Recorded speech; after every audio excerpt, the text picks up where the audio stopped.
कि आपकी अपनी रियलिटी इतनी डिप्रेसिंग है कि अगर आप उसको कबूल कर ले तो आप शायद खुदकुशी कर ले। क्योंकि एक रिलीजन एक ऐसी चीज होती है कि जब गद्दारी और रिलीजन को मिक्स करके यूज करें तो ये एक मजाइल बन जाता है। घोड़े और भैंसें और ये अपना गाय आके पानी पिया करती थी, वो हमेशा हिंदुओं ने बनाई होती थी। लाहौर के जितने अस्पताल हैं, कॉलेज हैं, वो हिंदुओं और सिखों के पैसे से बने हैं। तो आपने उम्मा का पूरा जो है ना बोझ अपने कंधों पे ले लिया है। आपने दुनिया में वो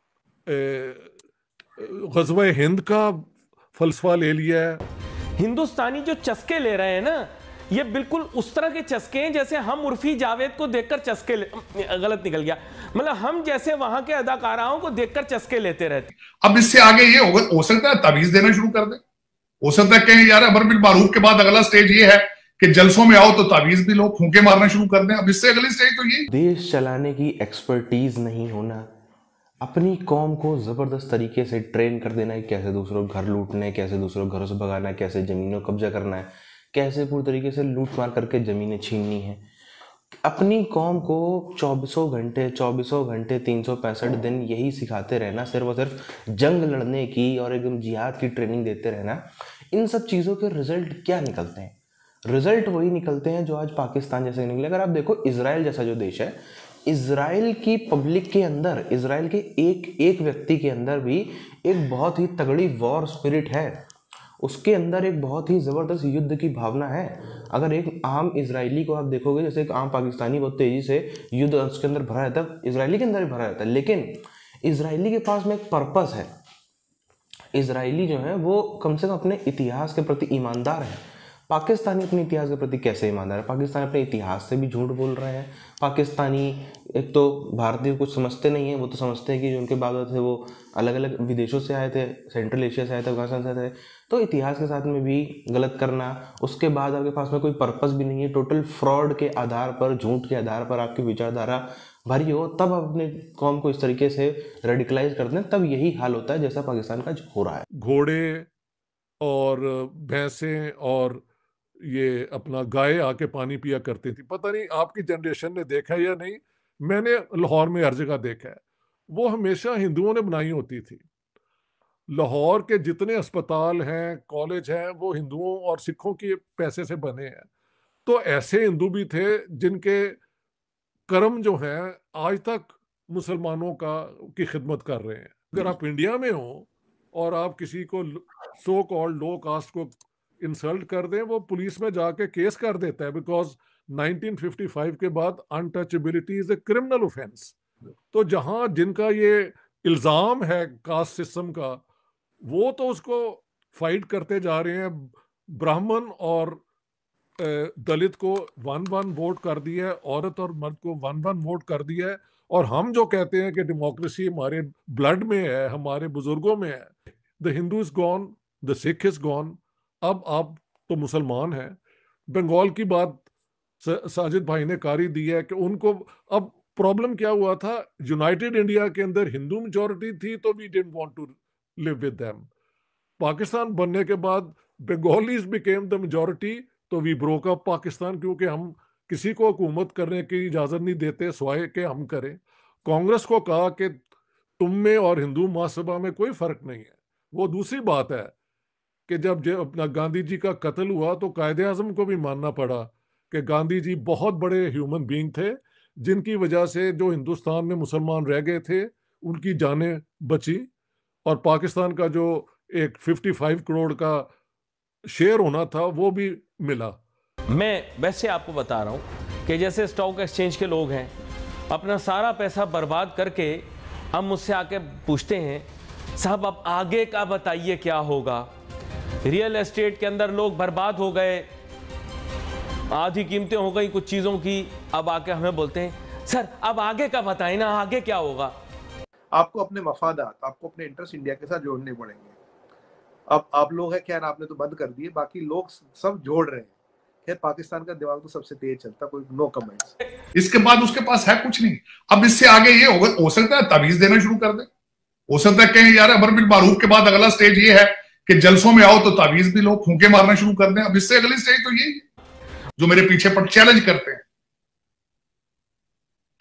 मेरी बातों को बगैर किसी ग्राउंड रियलिटी को देखे। क्योंकि एक रिलीजन एक ऐसी चीज होती है कि जब गद्दारी और रिलीजन को मिक्स करके यूज करें तो ये एक मजाइल बन जाता है। बरतानिया में भी एक दूसरे के साथ ही घूमते फिरते रहते हैं, तो भाई वो मैली बनियान वाले अंकल बनने की जरूरत नहीं है।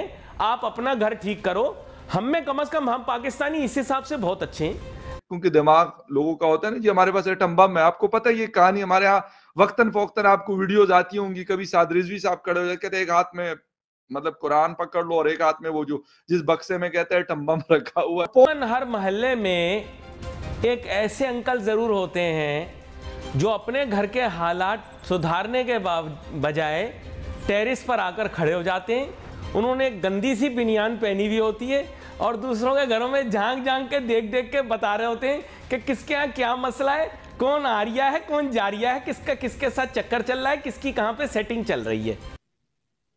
ये this is the mind set of और कौम जो मैं हैरान हूं, पढ़े लिखे बंदे, मैं ट्वीट करता हूं, आधे मुझे क्रिटिसाइज करने वाले कायदे आजम यूनिवर्सिटी के ग्रेजुएट होते हैं। पाकिस्तान के माशी हालात के लिए जिम्मेदार जो भी हो, लेकिन अब उसका हल क्या है? क्योंकि अब सबसे ज्यादा लोग सवाल यही पूछते हैं कि आगे का बताइए क्या होगा। कौन जाओ स्वीडन, ये नहीं मतलब अफसोस होता है, मुझे दुख होता है, लेकिन बहुत सारे लोग ऐसा भी सोचते हैं कि यार आपके पास क्या ऑप्शन है। चीजें और मजहब का जो कार्ड होता है बहुत खतरनाक है, और डेवलपिंग कंट्री जहां लोगों की तालीम ना हो बहुत बिकता है, बहुत बिकता है। आप देखें ना, आपके आस्ताना शरीफ कितने चलते हैं। दोनों हाथ अलाव में डालकर तंदूर में डालकर जला दिए अपने हाथ दोनों लोगों ने। फिर उसके बाद हर किस्म का ऐब और बुराई हर किस्म की अपने ऊपर ले ली। अब कहते हैं माजी को छोड़ें अली भाई, आगे का बताएं। माजी का छोड़ें, आगे का बताएं। तो जरा आप बताएं आगे का, क्योंकि मुझे तो माजी के मुतालिक ही बताना आता है। आप छोड़ दो ये बाकी ईगोस को और ये बाकी चीजों को, ठीक है आप मतलब पड़ोसी भी हैं, आपकी जंगें भी हो गई हैं, सब कुछ हो गया ना। अब इसके बाद क्या ऐसी चीज रहती है जो हम और आपने नहीं की कि हम अब वो करेंगे। हर किस्म का ऐब और बुराई हर किस्म की अपने ऊपर ले ली। अब कहते हैं माजी को छोड़ें अली भाई, आगे का बताएं। माजी का छोड़ें, आगे का बताएं। तो जरा आप बताएं आगे का, क्योंकि मुझे तो माजी के मुतालिक ही बताना आता है। अब तो ये बचा है कि हाँ यार ठीक है यार, कर लो, बात कर लो, उनकी इकोनॉमी से फायदा उठाओ।